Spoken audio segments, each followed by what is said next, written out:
Welcome to the Lightworker podcast. I am your host, Natalie Grant. I am a lightworker, a meditation facilitator, Reiki master, and a health and wellness enthusiast who thrives on helping people. Connection is my superpower, and I just love bringing people to a space where transformation can occur. Are you looking for information on being a lightworker? Are you a lightworker and just love collecting knowledge from other lightworkers? Then this is exactly where you need to be right now. Spirit has brought you here for a reason, and my hope is that this podcast will offer some new information and insights that will help you on your journey. I am here to help you connect and grow on your true path as a lightworker. This is part 2 of our episode with Robyn Ellis and turning MS into purpose.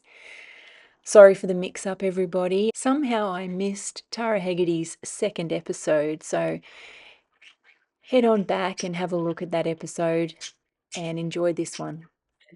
Anyway, but it's just, well, I mean, at some point that's how you know you don't like it, right? Yeah. Do you know what I mean? Like, Robyn. Yeah, well, I ended up going on holidays and I was like talking to a friend and he's like, go get a job at Freedom Furniture. And because he used to like know people there, and I walked on my holidays first day and I went in with my resume and I got a job there. Yeah. And I came up to Queensland for a holiday with my friend and just like felt like sleeping half the time because I was so burnt out. Yeah. And then went back to work at the bank and I gave my 4 weeks notice, and they sent me to another branch in a whole totally different area, and it was so high vibe and happy people. We were eating Milo bars behind the counter, and they gave me the code to the safe. You name it. It was like, stay with us, don't leave. Yeah, wow. And I'm like, no, I'm going somewhere else. Went to the furniture shop. Yeah, in Homeways. Yeah, which wasn't that much greater. But I ended up getting like back into the city work managing a homewares department, which didn't end well in the end. But the same kind of thing happened working in the city again. Yeah, anxiety attacks were like rampant. Well, you think about the energy and how dense the population is, and unless you really have an awareness of your own energy, you don't realize you're carrying other people's stuff. Yeah. And especially if you're a sensitive, it then will feel like you're carrying the whole world on your back because you haven't learned how to protect yourself, how to know the difference between yours and others. Yeah.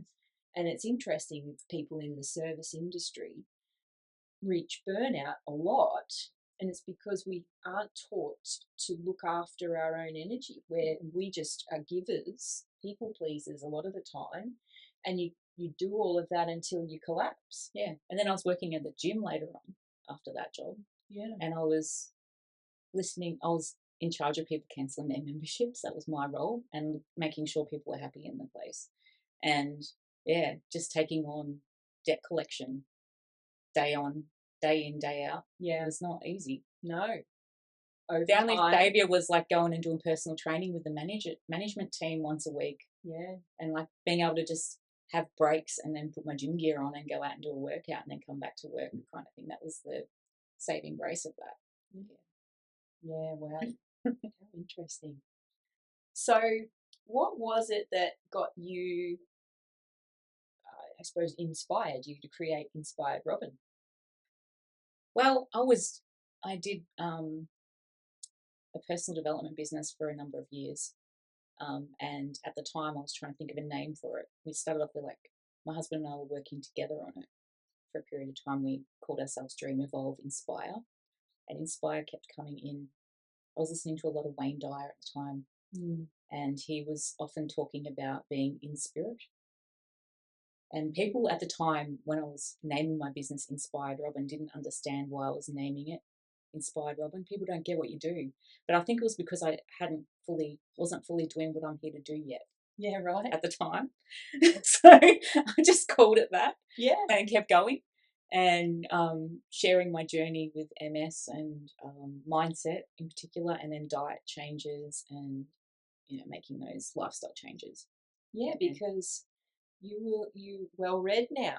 You're well practiced, and you're a yoga teacher now, and a Reiki master teacher now, and you're all over the food stuff of what works for your body. So you have a lot of knowledge to share with people who are potentially at the very beginning of their journey and are sort of don't really know what to do, or people that are part way through and are just needing someone to walk with them that knows what it's like. Because that's one of the things when you're looking for someone to support you on a healing journey, it can be really beneficial to find somebody who is just a little bit further along the road than you, rather than someone who has no idea what it's like to have MS. To work with someone who knows exactly what it's like to have MS is a game changer. And I mean, we watch you thrive with it. I think about like how I was in Reformer Pilates this morning, and I struggled a little bit today because you have good days and bad days, and it depends on what body part they're working. But I thank my lucky stars every day that I'm there and I'm actually doing it, and I can get through a class and still walk afterwards and drive home and so get on with my day. So after you moved through the grief with finding out about the diagnosis and you realized all these grief symptoms, and you knew you needed support and all the rest of it. And the grief symptoms come back occasionally. Still. So can you catch lingers? Yeah, I can catch it now. Yeah. Sometimes I like to sit in it somehow. Okay. I tend to sit in it for a while, but then I feel like sometimes sitting in it is understanding it. I kind of call it honoring a feeling. Rather than trying to get rid of it, because getting rid of it isn't actually learning from it. So, when the grief is there for you, what are you finding the thoughts? What are they that sort of, put you in that story loop or the? I feel like for me, a lot of it's worthiness. Okay. Like makes my head spin to say that. Okay. But let's talk it out. What is it? What are the thoughts? I think.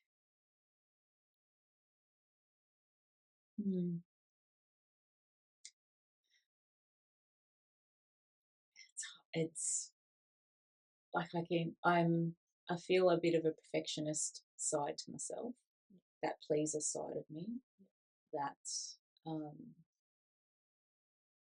I have a lot of moments where, like, as an example, yesterday I was looking at my past again because I had my little certificate book out for some reason, looking at all the things that I've done in my life to get qualifications in life. As we do. That's what I mean. You're well educated on all things. Yes, on a lot of things. Yeah. But then it's that whole feeling of I should be further along. I'm shooting on myself.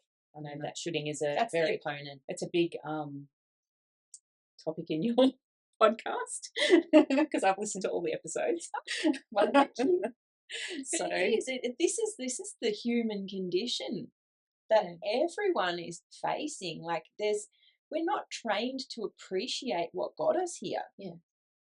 And that we're thriving doing whatever it is in this moment. No, let's just focus on the tiny little thing that you haven't got. Yes. And then, like, I was having a conversation even with my mum yesterday, and then I was rattling off all the things that I had accomplished in that day, which is awesome. Yeah. It might not be what, I feel is the worthy, to, do certain things, but so that's that perfectionist part of you that has this standard that you have to uphold. I made these healthy cinnamon scrolls that are made out of sweet potato. Beautiful. And like that recipe's now in my head. I probably don't even need to get the recipe book out anymore because I've made it a few times. And I found the right sweet potato type to make it. And my daughter, it's one of the weird recipes that I have in my collections of recipes that are healthy that my daughter actually likes eating. Loves eating, okay. It's good. So, and washing and, getting the washing done and getting the house tidied and preparing to go to Brisbane tomorrow and all the things that I've been knocking off the list. Yeah. And why aren't we celebrating this? Like, that's a genuine question. Why aren't we celebrating the wins? Yeah. Why do we focus on the thing that you haven't got? You know? Yeah. It's weird. Yeah, and there's probably energetic, as I've learned over the years, like there's an energetic reason or like a flow or a divine timing of things. There's definitely divine timing for things. There's a lot of times where we think we should be doing things at different times when in actual fact it isn't time yet. You've still got to do this, this, and this before that's going to come. Yeah, and that's what I'm learning to flow with that feeling. Like it's probably my current practice more so than anything that I've been doing is that presence of what's best serving me today to do, and following that little breadcrumb. Yeah. And then it requires an element of trust. Yeah. Because we're starting to be guided towards living a life of joy. Like, no more shoulds. Doing things that actually raise our vibration and put us into that happy space. And as we move there, it's creating chaos because we're fighting it. We're actually resisting this thing we really want, because our nervous systems are wired to protect us from the unknown. Yes. And where we're going is the unknown, because we're doing things now that have never been done before. And everywhere our bodies are reading danger warning, and we have to be able to pause and be present to figure out, is it actually danger? Yeah. Or is that just the natural, instinct response? And are we actually meant to be pausing to figure out, is it true? Yes, I've been spending too long doom scrolling, I think, or not doom scrolling so much, but I call it that because, you get sucked into the time, and I click on that, give me extra time today on my phone when it tells me that I've gone over my time for the day. Yeah. And I keep scrolling, and I've been the past week having a lot of those conversations about, these Gen Zs are doing this and whatever, and getting distracted. Yeah. And then I was listening to another podcast yesterday that I tune into a lot while I was cooking dinner, and it was writing down on my whiteboard, watch the discipline video. That's on my to-do list, because this person was talking about the act of discipline, and that's what and my yoga teacher, Lauren, she talked about discipline a lot in yoga classes when I used to go to her classes, and that always triggered me. Oh, and I think you've brought it up at a meditation circle when I've been here, and I feel the trigger there. Is it about the word discipline that upsets your nervous system, right?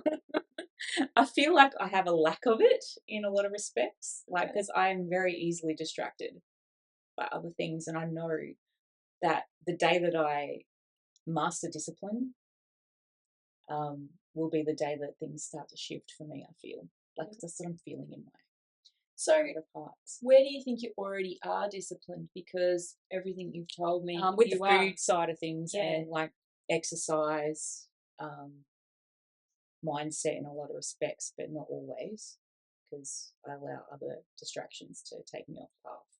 But it's more the discipline of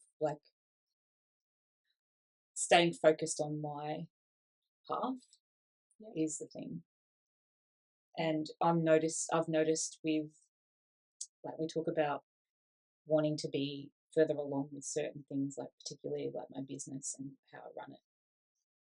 And the fact that I've got distracted by needing to do this course or that course, or follow this marketing plan, that marketing plan. It's the discipline of sticking to my own plan and creating my own way. So I'm hearing a pattern. Yeah. Because the MS taught you that you have to find your own way. Yeah. And you have to be present. Yeah. And so now Inspired Robyn is teaching you the same thing. Yeah, to find my own way with that. Yeah. Rather than allowing everyone else to tell me this is the best way to do it. That's the best way.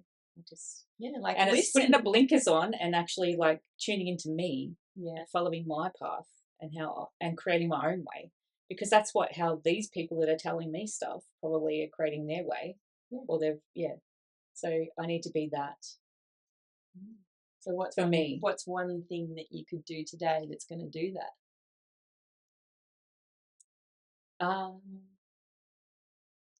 Not scroll. Okay.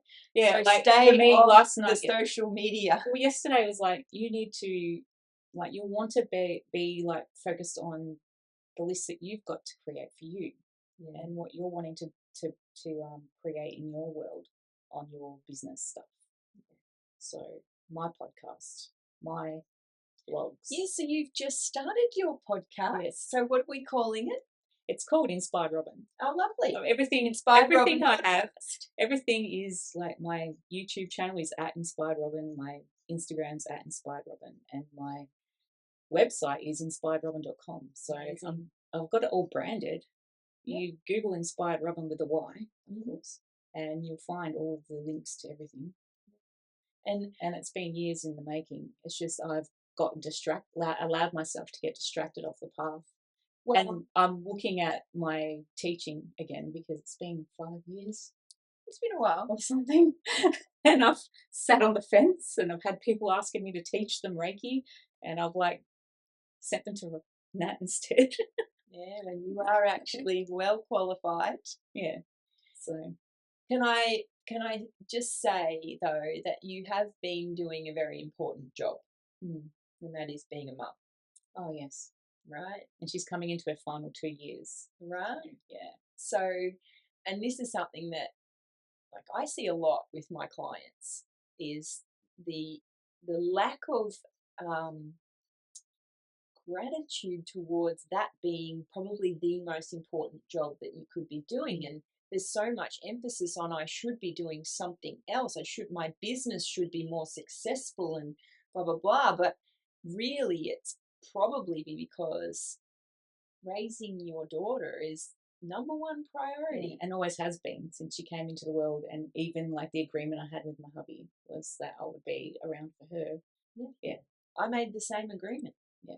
I work, yes, but around my one priority, and that is looking after my kids. Yeah. And I mean, she was the motivation for me to get on this path that I'm on now anyway, because I felt I had something to, get healthier for. Yeah.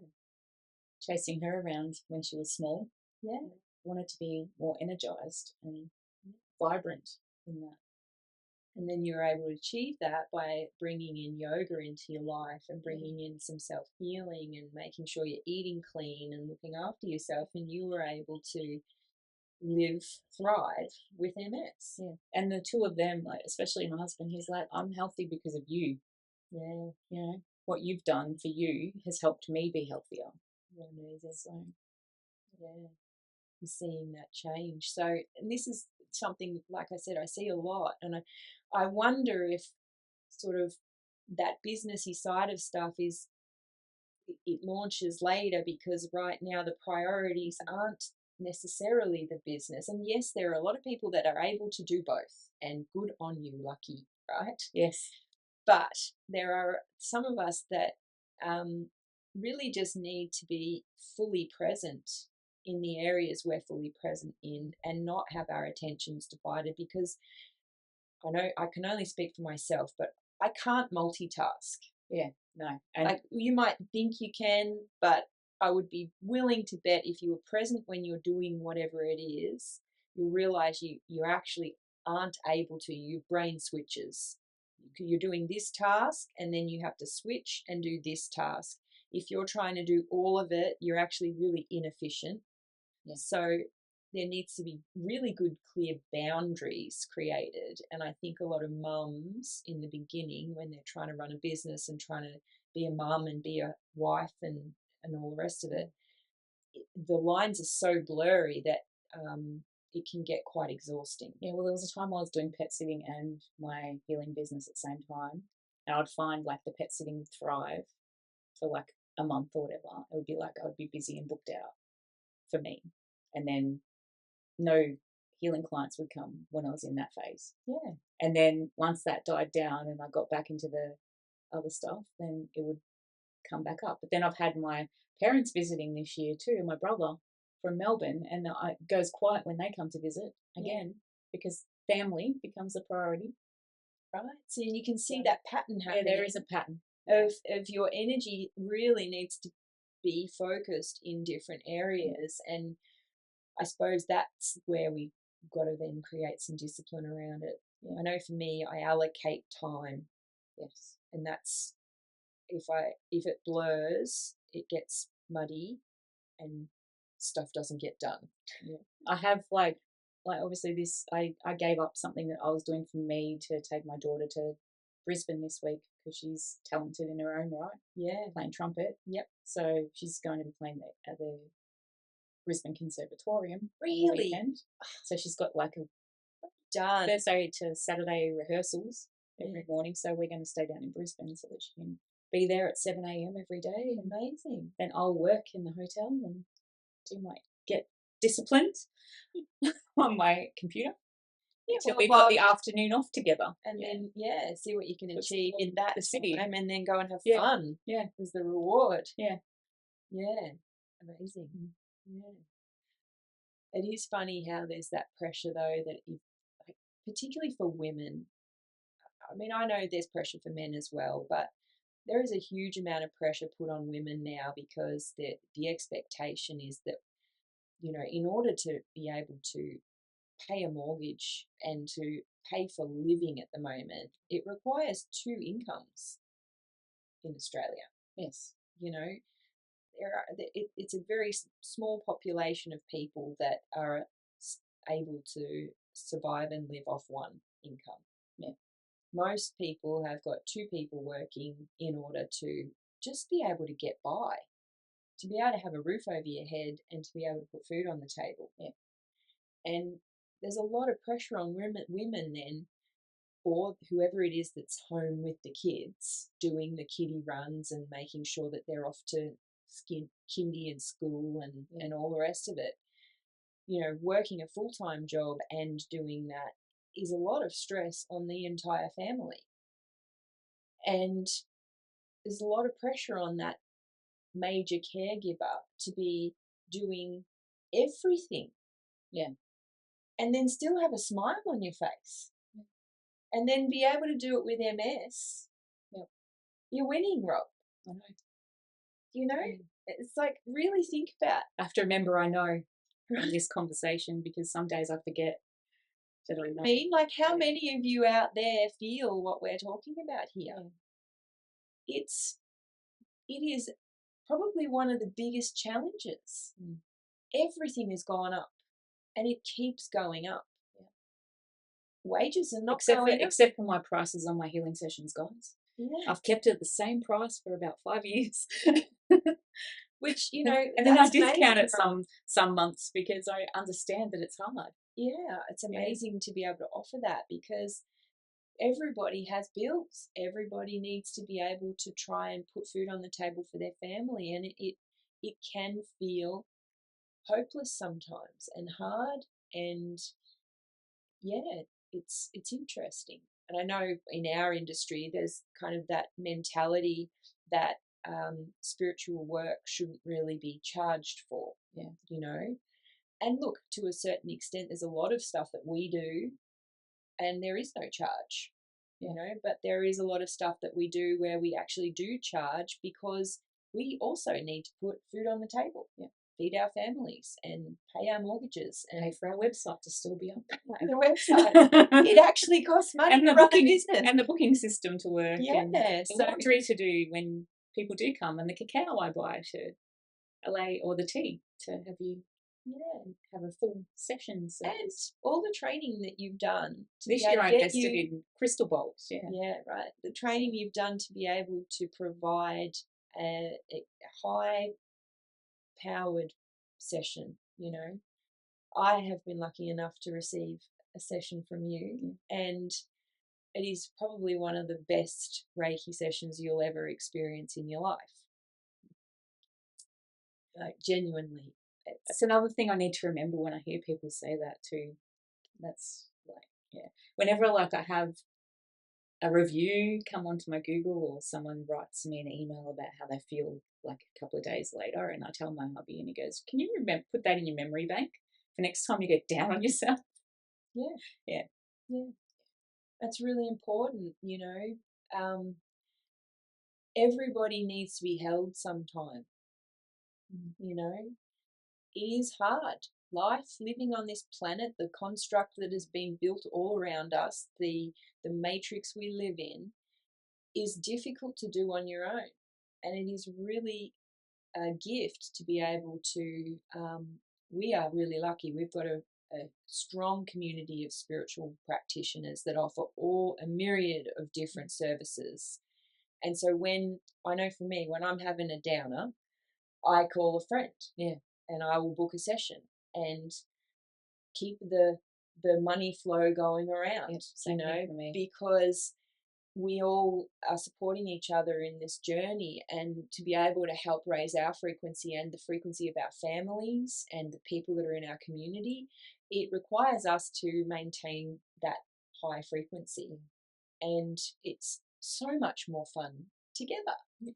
And I feel really lucky to have you in our community, and to be offering what you offer is a gift, So if anyone out there has MS or knows someone with MS and they're looking for a mentor, someone who can walk with them on their journey, here she is.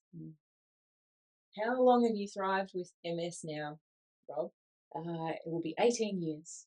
For 18 years. Yeah, I was going through the diagnosis this time 18 years ago. 18 years ago. And you have learned a way to listen to your body. You have a whole bunch of tools that you can share with people that they can learn how to listen to their body. And I can't think of a more loving, caring person that could support somebody through that. Yeah. And the biggest part is too taking off those layers that are interfering with your seeing that you can tune into your body. Yeah. The energetic stuff that we do with Reiki. Energy healing. It's transformational. It's like we don't realize that our bodies carry programs. We don't realize that we've inherited a lot of it from our ancestors. That actually we chose to come here to liberate these bodies from that density. And a lot of what you and I do is to help people to liberate themselves from those programs, to be able to walk a different path, to figure out what you actually want to do that might make you happy, and create a bit of joy and fun in your life so that you can thrive with your experience rather than feel stressed out, strung out, and unable to do anything about it. We all have days where we get stuck down in those low frequency emotions and thought processes. And you find and you see, like you'd see it with when you're working on clients, when you lift off some layers and then all of a sudden they're getting downloads. They know what they need to do when they go home. Yeah. It's like, whoa. Yeah. That's cool. Right? It is probably one of the most beautiful things to watch when somebody actually does rise above those low frequency programs, let's call it that, and they can actually finally see for the first time that there are other options. Yeah. And that they can be in those situations and their body isn't responding the way it normally does. So then thoughts that would normally be there aren't there anymore, and then they can actually make progress and find the tools they need and find the teachers they need and the path that they need. Yeah. So is there anything else that you might like to share today? I feel like we've covered a lot already. We really have. It feels good. It feels really good, doesn't it? Yeah. It feels very cash. Well, I like it. Welcome to my world. Yeah. I like it casual. I like it real. And just like channeled, like you just channeled questions through and held the space really nicely. Thank you. Thank you. It's my aim. You're a great space holder. Thank you. I really, really just have this need to share just how amazing the people in our community actually are and what they offer, and to share these stories of awakening, because I know for me, when I was learning and on my path, listening to other people's stories of awakening helped me feel more normal, less weird, and to be able to just, listen to different people's life experiences helped me to really realize how different we all are. But right underneath everything, we're probably really the same. Yeah. But we've all got different banks of knowledge that we've gathered. You've got 18 years living with MS. Yeah. I mean, I don't know anyone who has that much knowledge. Yeah, well, I'm thinking on that particular even subject. To childhood and like what we talked about with working in the city and the empath side of things. Yeah. Like even in childhood at school, like being the bullied kid. Yeah. And that whole meltdowns after school scenario that I'd have as a constant in my world. And but I'd be the good kid that wouldn't say anything at school, but then I'd want to punch someone. Yeah. Oh yeah. Inside's the fighter. Yeah. So yeah. And then how that changes over time, you don't want to fight anymore. Like you realize, actually, no, I can be kind to myself here and choose something different. I'd go home and kick the door instead, like bang on the door with my feet or scream. I imagine that you would have done quite the bit of inner child work. With your, and I your feel journey. I've still got lots more to do. I use a lot of connection sprays by Amanda Ellis from Angelic Celestial Colours in my work, and in my self work. And one of the sprays is Archangel Metatron's Inner Child Rose Spray. It doesn't get used enough sometimes, I feel, but yeah, definitely. I've been using a rose oil for my face, and oh my gosh, it's just such a pleasure to put it on. I sprayed some rose water on me today before coming here. Yeah. That's interesting. It seems to be the particular oil at the moment that I'm definitely drawn to. When I was a flight attendant, we used to always have like a rose water spray in our bags. Yeah, that was what they taught us, like for like at the end of the flight to spray it on before you do the letting him run off the plane kind of thing. So like would freshen your complexion. So you feel all dewy again, and put your lip gloss on. We like went back to the gate to say goodbye, everybody, because you had to look the part as a hostie. Yeah. What was it like being an air hostess? It was fun. It's funny because it's come top of mind again because one of my best friends, who was my maid of honour down in Melbourne, she's a trainer at Qantas now, and I happened to, like, for some reason, Qantas's Facebook profile came up on my page yesterday to watch, and it was just taking me back. They were interviewing people in different roles, and I was like, it was taking me back to those days 25 years ago. Yeah, because it was during the Sydney Olympics that I worked at Ansett, and they were like the carrier for Ansett Airline for the Olympics during the 2000 Olympics in Sydney. So I got to meet a lot of celebs, and then I think I was in Pilates the other day and we were talking about grand final, and because Brisbane were in the grand final, and I remember I'd fly a lot Melbourne to Brisbane with Brisbane Lions on board when Lee Matthews was the coach. And I remember chatting with Lee Matthews in the galley and things like that. It was really cool. It would be a very interesting. And I was just thinking about Vanessa Amorosi when I was spraying the rose water, because she was like the song "Shine" was the song in the plane every day, and she was on a flight one time, and I remember like saying goodbye to her at the gate and like saying hello when she came on, and not realizing how short she was. See, your path has definitely taken you on an adventure. Well, my first celebrity was Ernie Dingo in Adelaide, because I trained out of Adelaide. But I worked with Darren Cahill, who was Leighton Hewitt's tennis coach. His wife was my trainer. So you got to see the celebs when you were a hostie, and got to ferry all sorts of people all over the place. See, like some of the cabin crew that had kids, like I want Anthony Field's autograph because he was on the plane one time from the Wiggles. What do you think being a hostie taught you? Everyone's normal. Everyone's like, even though they were celebrities, they were just human beings just wanting to enjoy life and be treated politely and left alone. Yeah. You know? Yeah. Yeah. Especially, I had one funny incident. I was in business class working, and if you remember Max Walker, the cricketer, Yeah. and I delivered his like salad, and the cherry tomato rolled off into his crotch, and the two of us blushed. I didn't know what to do. It's not like you're going to reach down and grab it. Yeah.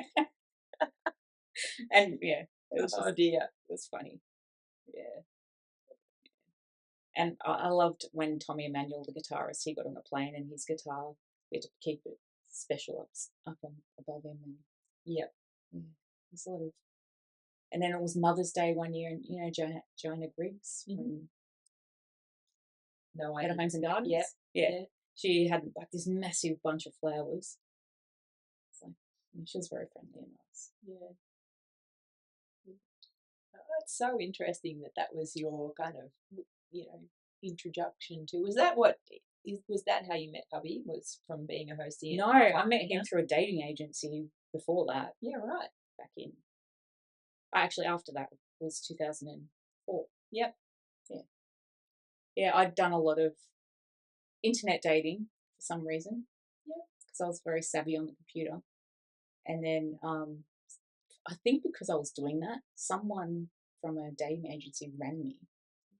And I don't know, I just thought, oh, why not? I was the kind of person that was like, I'd have a go at everything. I did like a perfect match program on the radio once. And like had the script, and I was one of the 3 girls on the panel, and the guy picked me, and then we had to have a date in South Yarra and got interviewed during the middle of the date. How's it going, kind of thing. Really? Oh my God. It was fun. But it was just like, I did it for fun. That's how I was back then. I just do stuff for the fun of it. Yep. Yeah. And I liked hearing my voice on the radio, so. That's good.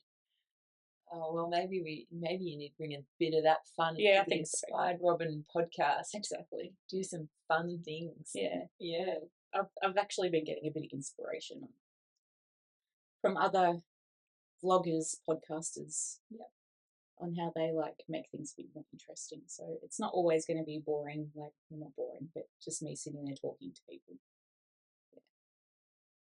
When I was a kid, I was a kid, I wanted to be a yarn event. I dressed up as her at a school parade because I liked doing interviews. And my friend and I, we used to have this in grade 5. We'd get instead of writing books and stories, we asked our teacher if we could make like an interview program with the cassette. Amazing. So we used to like make up pretend interviews and interview each other. Yeah. Oh, that'll be fun. Yeah. See where it heads. And when I was at high school, I remember, and even when I was an exchange student to the US, I had like a tape recorder with a cassette in it, and I'd go around asking questions of my American friends. Yeah, right. At school, and like I'd record like walking in the snow, and you could hear the crunch, on your feet. What you just describe like the snowflakes. And this was before we had social media and the snowflakes freezing on your eyelashes. Yeah, just being descriptive of what I was seeing. Amazing. Just talking it out. Yeah. Well, then you'll be a natural vlogger, won't you? Yeah, I think so. Yeah. Hold me to that, guys. I really want to see it. All right, so if you want to connect with Robyn, then there will be all the links in the show notes. Thank you for coming and joining us on this show. And thank you. Oh, your story. Love it.